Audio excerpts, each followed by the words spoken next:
श्रीगुरुभ्यो नमः हरिः ओम् चिदन्ते पुण्डरीकाक्षं चिदन्ते विश्वभावं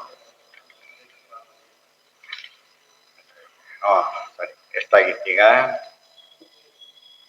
ಸದಾ ಗಂಭೀರಯ ಆಯಿತು ಕದಾಹಂ ರಾಜರಾಜೇನ ಆಯಿತು ನಮಸ್ತೆ ಪಂಚಕಾಲಜ್ಞ ಆಯಿತು ವಿಶ್ವರೂಪ ವಿಶಾಲಾಕ್ಷಂ ರಕ್ಷಾಮಿ ಚಕ್ಷುಷ ಇದು ಕರೆಕ್ಟ್ ಕರೆಕ್ಟ್ ವಾಗತೀತಂ ಪರಂ ಶಾಂತಂ ಪರಮಾತ್ಮ ವಾಗತೀತಂ ಯಥೋ ವಾಚೋರಿವರ್ತಂತೆ ಅಪ್ರಾಪ್ಯ ಮನಸಾ ಸಹ ದೇವ್ರ ಬಗ್ಗೆ ಪೂರ್ತಿಯಾಗಿ ಹೇಳ್ಬಿಡಿ ಅದು ಪೂರ್ತಿ ಹೇಳಕ್ ಬಂದು ಕೇಳಿದ ಪ್ರಶ್ನೆನೇ ತಪ್ಪು ಆಕಾಶ ಪೂರ್ತಿ ತೋರಿಸ್ಬಿಡಿ ಅಂತ ಹೇಳಿದ್ರೆ ಆಕಾಶ ಪದದಲ್ಲಿ ಹೇಳಿದಾಯ್ತು ಅವ್ರದ್ದು ಏನಾಗ್ಲಿಲ್ಲ ಅದು ಪೂರ್ತಿ ಆಗಲಿ ವಾಗತೀತಂ ಪರಂ ಶಾಂತಂ ಪರಂ ವಾಗತೀತನಾಗಿದ್ದಾನೆ ಪರಂ ವಿಲಕ್ಷ ಯಾಕೆ ನಾವೆಲ್ಲ ವಾಗತೀತನಾಗಿಲ್ಲ ಅಂತ ಕೇಳಿದ್ರೆ ಪರ ಅಲ್ಲ ಪರನಾಗಿದ್ದಕ್ಕಾಗಿದ್ದಾನೆ ಶಾಂತಂ ಕಂಜನಾಭಂ ಕಂಜನಾಭ ಪದ್ಮನಾಭ ಸುರೇಶ್ವರಂ ಎಲ್ಲ ದೇವರಿಗೆ ಒಡೆಯನಾಗಿದ್ದಾನೆ ತುರಿಯಾದ್ ವ್ಯತಿರಿಕ್ತಂ ತ್ವಾಂ ಕೌಸ್ತುಭೋದ್ಭಾಸಿ ವಕ್ಷಸಂ ತುರಿಯಾದ್ ವ್ಯತಿರಿಕ್ತಂ ತ್ವ ತುರಿಯದಿಂದ ಹೊರತಾ ಬೇರೆಯಾದವನು ನೀನು ತುರಿಯಾವಸ್ಥೆ ಮೊದಲು ಯಾವ ಅವಸ್ಥೆಗೂ ನಿನಗಿಲ್ಲ ಅಂತ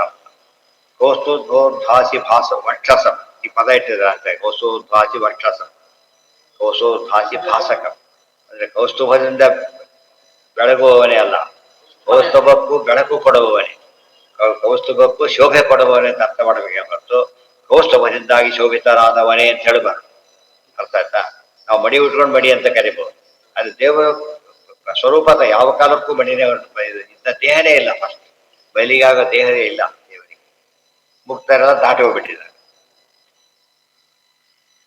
ವ್ಯತಿರಿಕ್ತ ತುರಿಯಾತ್ ಅತಿರಿಕ್ತ ತೃತೀಯದಿಂದ ಬೇರೆಯಾದ ತುರಿಯ ಎಂಬುದಕ್ಕೆ ಅನೇಕ ಅರ್ಥಗಳು ತುರಿಯ ಎಂಬುದು ಉಪಲಕ್ಷಣೆ ಅವಸ್ಥೆ ತೋರಿಸುತ್ತೆ ಪರಮಾತ್ಮನಿಗೆ ಏನಿಲ್ಲ ಯಾವ ಅವಸ್ಥೆ ಎಂಬಂತ ಅವಸ್ಥೆಗಳಿಲ್ಲ ಅದು ಮುಖ್ಯವಾದ ಅರ್ಥ ಇದೆಲ್ಲ ಯಾರಿಗೆ ಮುಕ್ತರಿಗೂ ಕೂಡ ಇಲ್ಲ ಅವಸ್ಥೆ ಅದು ಅವಸ್ಥೆ ದಾಟಿಬಿಡ್ತಾರೆ ಮೊದಲು ಇರುತ್ತೆ ಆಮೇಲೆ ದೇವರು ಯಾವ ಕಾಲಕ್ಕೂ ಇಲ್ಲ ತುರಿಯಾದ್ಯತಿ ಅತಿರಿಕ್ತಂ ಕೌಸ್ತುಭೋದ್ಭಾಸಿ ವಕ್ಷಸ ವಿಶ್ವರೂಪಂ ವಿಶಾಲಾಕ್ಷಂ ಕದಾ ದ್ರಕ್ಷ್ಯಾಮಿ ಚಕ್ಷುಷ ವಿಶ್ವರೂಪ ನೀನು ವಿಶಾಲಾಕ್ಷ ಕದಾ ದ್ರಕ್ಷ್ಯಾಮಿ ಚಕ್ಷುಷ ಯಾವ ನೋಡ್ತೇನೆ ಕಣ್ಣಿಂದ ಪದ ನೋಡ್ಬೇಕಿದೆ ಸರಿಯಾಗಿ ಅರ್ಥ ಮಾಡ್ಕೊಂಡ್ರೆ ಗೀತಾ ವಾಕ್ಯ ಅರ್ಥ ಆಗುತ್ತೆ ದೇವಾಪ್ಯಶ್ಚ ರೂಪಶ್ಚ ನಿತ್ಯಂ ದರ್ಶನಕಾಂಕ್ಷಿಣ ದೇವತೆ ಈ ರೂಪ ನೋಡಕ್ಕೆ ಇಷ್ಟಪಡ್ತಾರೆ ಗೊತ್ತಾ ಅದಕ್ಕೆ ಕದಾ ಕದಾ ನೋಡ್ತೀನಿ ಯಾವಾಗ ನೋಡ್ತೀನೋ ಅಂತ ಹೇಳ್ತಾರಲ್ಲ ನೋಡಕ್ ಕಾಯ್ತಾ ಇಲ್ಲ ಅದನ್ನ ನೀನು ತೋರಿಸಿದ್ದೇನೆ ಯಾರು ಯಾವುದನ್ನ ಕಾರಣಕ್ಕೆ ಸದಾ ಇಷ್ಟಪಡ್ತಾರೋ ದೇವತೆಗಳು ಇಷ್ಟಪಡ್ತಾರೋ ಅದನ್ನ ನಾನು ನಿನಗೆ ತೋರಿಸಿದ್ದೇನೆ ಅದೇನಾಯ್ತಲ್ಲಿಗೆ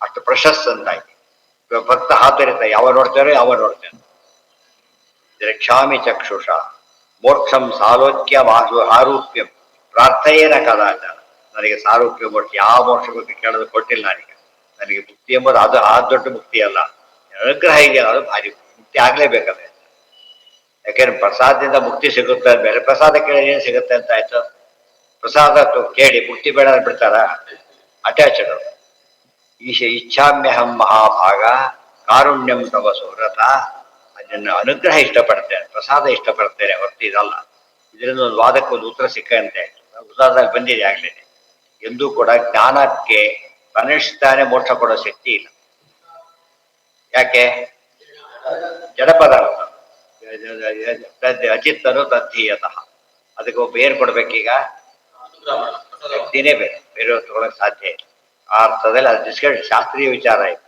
ನನಗೆ ಮೋಕ್ಷ ಇಚ್ಛೆ ಬೇಕಾಗಿಲ್ಲ ಅನುಗ್ರಹ ಮಾಡೋ ಅಂತ ಕೇಳಿದ್ರೆ ಇದ್ಯಾಕೆ ಕೇಳ್ಬೇಕು ನೀವು ಅನುಗ್ರಹ ನೋಡಿ ಜ್ಞಾನ ಏನ್ ಮಾಡ್ಲಿ ಇದು ಕೊಟ್ಬಿಡು ಸಾಕು ಜ್ಞಾನ ಕೊಡೋ ಮುಕ್ತಿ ಆಟೋಮೆಟಿಕ್ ಆಗುತ್ತೆ ಇಲ್ಲ ಆಗಲೇ ಲೋಕದಲ್ಲಿ ಇವತ್ತು ನಡೀತಿರೋದೆ ಪೂರ್ಣ ಪುನಃ ಪುನಃ ಕಿಂಕರೋಸ್ಮಿ ತವಾಹಂ ಪುರುಷೋತ್ತಮ ಸಕಲಾಭರಣಾತೀತ ಕಿಂಕರೋಸ್ತಿ ತವಾನಃ ಸಕಲ ಆವರಣ ಎಲ್ಲ ಆವರಣಗಳನ್ನು ದಾಟಿದವನು ಪರಮಾತ್ಮ ಇಲ್ಲ ಯಾವ ಕಡೆ ಹೊದ್ದದೇ ಇರಬಹುದು ಕಿಂಕರೋಸ್ಮಿ ತವಾನಕ ಅನಘ ನಿರ್ದೋಷಿಯೇ ಈಗ ಸದಾ ಕಿಂಕರನಾಗಿ ದಾಸೋಸ್ಮಿ ಅಂತ ಕಿಂಕರ ಅಂದ್ರೆ ದಾಸ ಸಕಲಾವರಣಾತೀತ ಇದು ಈ ರೀತಿ ಅರ್ಥ ಮಾಡ್ಕೋಬಾರ್ದು ಆವರಣ ಪೂಜೆನ ಮಾಡ್ತೇವೆ ದೇವ್ರಿಗೆ ಆವರಣ ಇಲ್ಲ ಅಂತ ಇಲ್ಲಿ ಹೇಳ್ತಾರೆ ಅಂತ ಕೇಳಿದ್ರೆ ಅದಲ್ಲ ಆವರಣ ಏನು ಆವರಕ ಆವರಕ ಅಂದ್ರೆ ಅಜ್ಞಾನಾದಿಗಳು ಅವಿಲ್ಲ ಅಂತ ಅರ್ಥ ಇದು ಈ ಆವರಣಗಳು ಅಂತ ಅರ್ಥ ಅಲ್ಲ ಅದು ಗೌರವದ ಆವರಣ ಗೌರವದ ಆವರಣ ಬೇರೆ ನಿಂದೆಯ ಆವರಣ ಬೇರೆ ಉದಾಹರಣೆಗೆ ಬಹಳ ಚೆನ್ನಾಗಿರುತ್ತೆ ಕೋರ್ಟಿಗೆ ಪೊಲೀಸ್ ಅಧಿಕಾರಿ ಹೋಗ್ತಾರೆ ಕೈದು ಅವನ್ನೆಲ್ಲ ನೋಡಿ ಎಷ್ಟು ಖುಷಿ ಪಡ್ತಾರೆ, ತಲೆ ಬಗ್ಸ್ಬಿಟ್ಟಿರ್ತಾರೆ. ನನ್ನ ನೋಡಿ ಸಂತೋಷ ಪಡಿ ಅಂತ ಯಾರು ನೋಡೋದು, ಯಾರು ಮುಖ ಮುಚ್ಚಿ ಹೋಗ್ಬಿಡ್ತಾರೆ. ಅದಕ್ಕೆ ಅಲ್ಲಿ ಎರ್ಕೊಂಡು ಹೋಗ್ತಿದ್ದಾರೆ, ರಾಜಭಾರತ ಕರ್ಕೊಂಡು ಹೋಗ್ತಾರೆ, ಎಲ್ಲರೂ ನೋಡ್ತಾ ಹೋಗ್ತಾರೆ. ಅದಕ್ಕೆ ಕೈ ಮುಗಿತಾರೆ, ನೀವು ಜೈಲಿಗೆ ಹೋಗಿ ಕೈ ಮುಗಿತಾರೆ ಅವರ ಮುಗಿಯೋದಿಲ್ಲ. ಅದಕ್ಕೆ ಪೊಲೀಸ್ ಮಾತ್ರ ಕೇಳಿ ಏನಲ್ಲ, ಅವನು ಪೂಜ್ಯರು ಅಲ್ಲ, ನಿಂದ್ಯರು ಅಲ್ಲ. ಯಾತಕರ ಹೋಗ್ತಾರೆ ಕೇಳ್ಬೇಕು ಅವ್ರನ್ನ. ಯಾತಕರ ಹೋಗ್ತಾ ಇರ್ತೀವಿ, ಗೌರವದಿಂದ ಕರ್ಕೊಂಡು ಹೋದ್ರೆ ಅದು ಎಸ್ಕಾಲ್ಟ್ ಮಾಡಕ್ ಹೊರಟ್ರೆ ಭಾರಿ ಗ್ರೇಟ್. ಅನ್ನ ಬಿಟ್ಟು ಒಳಗಾಗ್ರೆ ಕರ್ಕೊಂಡು ಹೋದ್ರೆ ಫ್ರೀ ಇದ್ದಾಗ ಏನು ಅವರಿಗೆ ಫ್ರೀ ಬತ್ತೆ, ಚಾರ್ಜೇ ಇಲ್ಲ. ಇಲ್ಲಿಂದ ಅಲ್ಲಿಗೆ, ಅಲ್ಲಿಂದ ವಾಪಸ್ ಬತ್ತೆ, ಗೊತ್ತಾಯ್ತಾ? ಅದ್ರ ಬದಲು ಬಿಟ್ಬಿಟ್ಟೆ ಓಡೋಗ್ತೀನಿ, ಅದು ಯಾವ ಗೌರವ, ಕರ್ಕೊಂಡು ಹೋಗ್ತೀನಿ ಮನೆಗೆ, ವೆಹಿಕಲ್ ಬೇಡ ಅಂತ ಹೇಳ್ತಾರೆ. ಅಂದ್ರೆ ಒಂದೇ ಒಂದು ಎಷ್ಟು ಆಭಾಸ ಕಾಣಬಹುದು ಕೆಲವರಿಗೆ. ಪುನಃ ಪುನಃ ಕಿಂಕಾರೋಸ್ಮಿ ತವಾಹಂ ಪುರುಷ, ಪುನಃ ಪುನಃ ಕಿಂಕಾರೋಸ್ಮಿ. ಒಂದು ಪುನಃ ಈಗ, ಇನ್ನೊಂದು ಪುನಃ ಆಮೇಲೆ. ಮುಕ್ತಿಗೆ ಹೋದ್ಮೇಲೆ ದಾಸನೆ ಬರ್ತಾರೆ, ಏನಾಗೋದಿಲ್ಲ ನಾನು ಈಶನಾಗೋದಿಲ್ಲ. ಪುರುಷೋತ್ತಮ ಆಸನಾದ್ದಿ ಆಮಯಾಂತ ಆಯಾಂತ ಅರ್ಚನಂ ಯನ್ಮಯಾ ಕೃತಂ. ಆಸನಾದಿ ಅನುಯಾಗಾಂತಂ ಅರ್ಚನಂ ಯನ್ಮಯಾ ಕೃತಂ. ಆಸನಾದಿ ಅನುಯಾಗಾಂತಂ ಅರ್ಚನಂ. ಆಸನ ಅಂದ್ರೆ ಓಂ ನಾರಾಯಣ ಆಸನ ಸಮರ್ಪಯಾಮಿ, ಅದೇನು ಶುರುವಾಯ್ತು. ಮೊದಲನೇದು ಅದೇ ತಾನೆ, ಧ್ಯಾನ ಆವಾಹನ ಅಡ್ಮಿಟ್ ಕೂಡಿಸ್ಬೇಕು. ಅದಕ್ಕೆ ಆಸನದಿಂದ ಪ್ರಾರಂಭ ಮಾಡಿ ಎಲ್ಲಿವರೆಗೂ ಮಾಡಿದ್ದೇನೆ ನಾವೀಗ ಅನುಯಾಗ. ಅನುಯಾಗ ಅಂತಿದೆ, ಬಿಟ್ಟೋಗ್ಬಿಟ್ಟಿದೆ, ಮಾಡ್ಲೇಬೇಕು. ಆಚಾರ್ಯ ತಂತ್ರಧಾರ ಹೇಳ್ತಾರೆ ಅನುಯಾಗ ಮಾಡೋದು. ನೈವೇದ್ಯ ಮಾಡ್ತಿರ್ಬೇಕಾದ್ರೆ ಅನುಯಾಗ ಮಾಡ್ತಿರ್ಬೇಕು. ಅಂದ್ರೆ ಅಗ್ನಿಯಲ್ಲಿ ಹೋಮ ಇಷ್ಟು ಕೂಡ ಏನ್ ಮಾಡ್ತಾರೆ, ಇದು ದೃಷ್ಟಿಯಿಂದ ನೋಡ್ತಾನೆ, ಅಲ್ಲಿ ಇಲ್ಲಿ ತಗೋತಾರೆ, ಅದು ಮಾಡ್ಬೇಕು. ಅನುಯಾಗ ಆಚಾರ್ಯ ಸ್ಪಷ್ಟ ಹೇಳ್ತಾರೆ. ಅದು ಎಲ್ಲ ಕಡೆ ಹೋಗ್ಬಿಟ್ಟಿದೆ. ಒಬ್ಬರು ಇಲ್ಲ ಅಂತಲ್ಲ, ಒಬ್ರು ಎಲ್ಲ ತಮ್ಮಷ್ಟಿ ಮಾಡ್ಕೊತಾರೆ ಹೊರತು ಅದು ವಿಧಿಯಾಗಿ ಬಂದಿಲ್ಲ. ತುಂಬಾ ತಪ್ಪು. ಕೆಲವು ಎಷ್ಟೋ ನೈವೇದ್ಯ ಮಾಡ್ತಾರೆ, ವೈಷ್ಣವ ಮಾಡೋದಿಲ್ಲ. ಈ ತರ ಇಲ್ಲ, ಅದೆಲ್ಲ ತಪ್ಪು. ಅದಕ್ಕೆ ಅನುಯಾಗದವರೆಗೂ ಏನು ಮಾಡಿದ್ದೇನೆ ಅಲ್ಲ ಹೇಳಿದ್ದು. ಕೆಲವ್ರು ಮಾಡ್ತಾರೆ ಅಂತ ಹೇಳಿದ್ದಲ್ಲ, ಕೆಲವ್ರು ಮಾಡ್ತಾರೆ, ಆದ್ರೆ ಹೆಚ್ಚು ಜನ ಬಿಟ್ಟಿದ್ದಾರೆ. ನೈವೇದ್ಯ ಆಗ್ತಿರ್ಲಿಕ್ಕೆ ಮಾಡ್ತಿರ್ಬೇಕು ಸೈಮಿಲ್ಟೇನಿಯಸ್ ಆಗಿ. ಹೌದು. ಅನುಯಾಗ ಅಂತ ಅರ್ಚನಂ ಯನ್ಮಯ ಕೃತಂ. ಅದನ್ನ ನಾನು ಅರ್ಚನ ಸರಿಯಾಗಿ ಮಾಡಿದ್ದೇನೆ, ಅದಿಷ್ಟು ಕೂಡ ನಾನು ಪೂಜೆ ಆಗ್ತದೆ. ಏನೋ ಮಾಡಿದ್ದೇನೆ ಅಲ್ಲ, ಸರಿಯಾಗಿ ಮಾಡಿದ್ದೇನೆ. ಭೋಗಹೀನಂ ಕ್ರಿಯಾಹೀನಂ ಮಂತ್ರಹೀನಂ ಅಭಕ್ತಿಕಂ ತತ್ಸರ್ವಂ ಕ್ಷಮ್ಯತಾಂ ದೇವ ದೀನಂ ಮಾಮಾತ್ಮಸಾತ್ ಕುರು. ಭೋಗಹೀನಂ ಕ್ರಿಯಾಹೀನಂ ಮಂತ್ರಹೀನಂ ಗೊತ್ತಾಯ್ತಾ, ಅಭಕ್ತಿಕಂ ತತ್ಸರ್ವಂ ಕ್ಷಮ್ಯತಾಂ ದೇವ ದೀನಂ ಮಾಂ ಆತ್ಮಸಾತ್ ಕುರು. ನಾನು ಭೋಗಹೀನ ವಿಹಿತ ಭೋಗವನ್ನು ತೊರೆದವನು ಅಂತ. ಭೋಗಗಳಿಲ್ಲ ಅಲ್ಲ, ವಿಹಿತ ಭೋಗವನ್ನು ಬಿಡೋದು ಕೂಡ ಅವ್ನು ಹೇಳ್ತಾರೆ. ಅರಿಷಿತ ಸುಖತ್ಯಾಗಿ ಪುಷರೇವನ ಸಂಶಯ. ಯಾವ ಸುಖವನ್ನು ಬ್ಯಾನ್ ಮಾಡಿಲ್ಲ, ವಿಹಿತವಾಗಿದೆ. ವಿಹಿತ ಭೋಗವನ್ನು ತ್ಯಾಗ ಮಾಡೋದು ವಿರಕ್ತ ಅಂತ ಕರಿಬೇಡಿ, ಅವನೊಬ್ಬ ದಡ್ಡ ಅಂತ ಕರೀರಿ. ಪಶು ಇದ್ದಾಗ ವಿವೇಕ ಇಲ್ಲ ಅವನಿಗೆ. ಭೋಗಹೀನಂ ಕ್ರಿಯಾಹೀನಂ, ಕ್ರಿಯಾ ಅಂದ್ರೆ ವಿಹಿತ ಕ್ರಿಯೆಗಳನ್ನ ಮಾಡ್ತಾ ಇಲ್ಲ ನಾನು. ಮಂತ್ರಹೀನಂ, ಸರಿಯಾದ ಮಂತ್ರೋಚ್ಚಾರಣೆ ಮಾಡ್ತಾನೆ, ಮಂತ್ರ ಹೇಳ್ತಾನೆ ಇಲ್ಲ, ಸರಿಯಾಗಿ ಹೇಳ್ತಾ ಇಲ್ಲ ಎರಡನೇ. ಭಕ್ತಿ ನನಗಿಲ್ಲ. ತತ್ಸರ್ವಂ ದ್ವೇಷ ನನಗಿಲ್ಲ, ಕಾಪಾಡೋದು ಕೇಳ್ತಾನ. ಭಕ್ತಿ ನನಗಿಲ್ಲ ಅಂತ ಕೇಳ್ತಾನೆ. ದ್ವೇಷ ಮಾಡಿಲ್ಲ, ದಯವಿಟ್ಟನ್ನು ಇದು ಮಾಡೋದು. ದ್ವೇಷ ಮಾಡಬೇಕಾಗಿತ್ತು, ಅದು ಮಾಡಿಲ್ಲ. ದ್ವೇಷ ಮಾಡಬಾರದು ಕೇಳಿದಾರ. ದ್ವೇಷದ ಮುಕ್ತಿ ಶಾಸ್ತ್ರವಾಗಿ ಹಾಕಿಡ್ಬೇಕಾಗಿತ್ತು. ತತ್ಸರ್ವಂ ಕ್ಷಮ್ಯತಾಂ ದೇವ ದೀನಮ್ಮಾಂ ಆತ್ಮಸಾತ್ಕರು. ನಿನ್ನವನನ್ನಾಗಿ ಮಾಡಿ.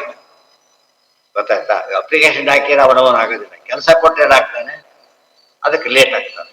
ನಿನ್ನವನನ್ನಾಗಿ ಮಾಡಿ. ಇತಿ ಆತ್ಮಸಾತ್ಕೃತ್ವ, ನಿಮ್ಮವನು ತಿಳ್ಕೊಂಡು ಮಾಡಿ, ಅನುಗ್ರಹ ಮಾಡಿ ಅಂತ ಕೇಳ್ತಾರೆ. ಅದು ಪದ ಆತ್ಮಸಾತ್ ಅಂತ ಬಹಳ ಅಪೂರ್ವವಾದ ಪದ.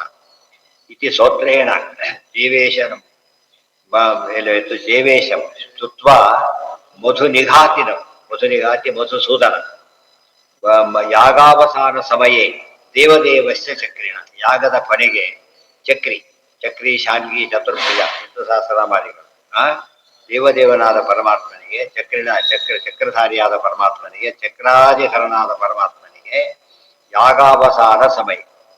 ಯಾಗ ಅಂದ್ರೆ ಯಾವುದೇ ಯಾಗ ಮಾಡದೆ ಹೇಳಬೇಕು ಅಂತಲ್ಲ. ಯಾಗ ಅಂದ್ರೆ ದೇವ ಪೂಜಾಯಾಮ ಅಂತಾನೆ. ದೇವ ಪೂಜೆ ಏನಂತ ಕರೀತಾರೆ, ಯಾಗ ಅಂತ ಕರೀತಾರೆ. ಆದ್ದರಿಂದ ಅದನ್ನ ಹೊರಬಾರ್ದು. ಬಂದಿದ್ದಾಗ ಆಹಾರ ಮಾಡ್ಕೊಳ್ಳ ಏನಂತ ಹೇಳ್ತಾರಲ್ಲಿ, ಯಾಗಾವಸಾನ ಯಾಗ ಮುಗಿಯುವವರೆಗೂ ನನ್ನ ಅನುಗ್ರಹ ಮಾಡುವಂತ ಕೇಳ್ತಾರೆ. ಅದು ಪೂಜೆ ಇದೆ ಯಾಗ ಸತ್ಯ ಮುಖ್ಯ, ಅದು ಸೆಕೆಂಡರಿ ಸೆನ್ಸ್ ಅಲ್ಲ. ಯಾಗ ಯಜ್ಞಗಳಿಗೂ ಯಾತಕ್ಕೆ ಆ ಹೆಸರು ಬಂತು ಅಂದ್ರೆ ದೇವ್ರ ಪೂಜೆಗೋಸ್ಕರ ಮಾಡೋದ್ರಿಂದ ಅದು ಯಾ ಪೂಜೆ ಅಂತ. ಆತ್ಮಸಾತ್ ಕುರು ಮಧುನಿಘಾತಿನ ಯಾಗಾವಸಾನ ಸಮಯೇ ದೇವದೇವಸ್ಯ ಚಕ್ರಿಣಃ ನಿತ್ಯಂ ಕಿಂಕರ ಭಾವೇನ ಸ್ವಾತ್ಮಾನಂ ವಿನಿವೇದೆ. ಕಿಂಕರ ಭಾವ ಅಂದ್ರೆ ದಾಸ್ಯ, ಕಿಂಕರ ದಾಸ, ಕಿಂಕರ ಭಾವ ದಾಸ್ಯ, ದಾಸಸ್ಯ ಭಾವ ದಾಸ್ಯ, ದಾಸಭಾವದಿಂದ ಸ್ವಾತ್ಮಾನಂ ದೇವರಿಗೆ ಅರ್ಪಣೆ ಆತ್ಮ ನಿವೇದನ ಮಾಡ್ಕೋಬೇಕು. ಇಷ್ಟೆಲ್ಲ ಕೂಡ ಹೇಳಿದ್ದಕ್ಕೆ ಪೂಜಾವಸಾನ ಸಮಯ, ಮೊದಲು ಅಭಿಷೇಕ ಕಾಲಕ್ಕೆ ಹೇಳಬೇಕು, ಆಮೇಲೆ ಪೂಜೆ ಆದ್ಮೇಲೆ ಹೇಳಬೇಕು ತಪ್ಪುಗಳಾಗಿದೆ ಕ್ಷಮಿಸಬೇಕು ಅಂತ ಕೇಳ್ಕೊಂಡು. ಇತಿ ಇತಿ ಇತಿ ಜಿತಂತೆ ಸ್ತೋತ್ರೆ ಪ್ರಥಮಾಧ್ಯಾಯ, ಮೊದಲೇ ಅಧ್ಯಾಯ ಮುಚ್ಚಿಸಿ 4 ಅಧ್ಯಾಯ, ಒಂದು ಓದೋಗ್ಬಿಡ್ತು. ಹಾಗಾಯ್ತು, ನಾಳೆ ಕಂಟಿನ್ಯೂ.